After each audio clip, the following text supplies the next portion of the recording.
Welcome 8th graders, you're on task number 6 already, and this is going to go over making your Google Slides. So for your presentation, there are some things you should do and some things you should avoid, and so you're going to be focusing on what are the things that will make for a good Google Slide in presentation, and what will make for a poor Google Slide presentation. And your essential question is then, how will you effectively use the Google Slides to teach your classmates about your robot? So if you go to your design notebook, we are on task number 6. And from the top, you can click on task number 6 for a shortcut. And first, we're going to read through these little tips here. And as the presenter, make sure on your first slide, you're going to have your first and last name on there.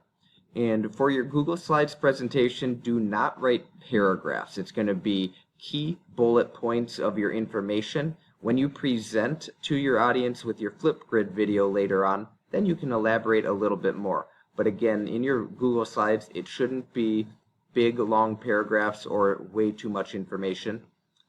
Correct spelling does matter, so if you're not sure how to spell a word, take the time to look it up.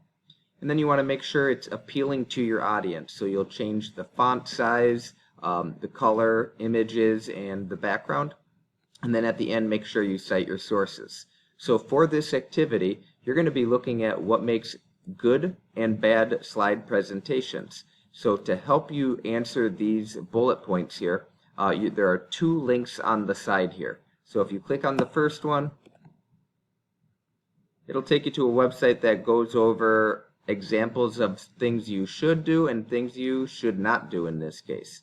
So you can go through this information. There's samples and examples of what you shouldn't do. And so when you go through this information, you'll come back to your design notebook and fill in some things that will make for a poor Google Slide presentation. Now notice there are 3 of them that are blue bullet points. Those are must do. You must do 3 of these for each. And then the 4th and 5th one are should do. And then lastly, 6 and 7 of them are aspire to do. So trying to get up to that higher grade, you want to get all of those done. But go through each of these good and bad presentations link also. And try to fill in as much information about what are the things that you should do for your Google Slides and things you should not do. When you're done with that, you can do the daily summary at the end. What's something you learned and an example of a success that you had. And then you're done with task number 6, ready to move on to task number 7.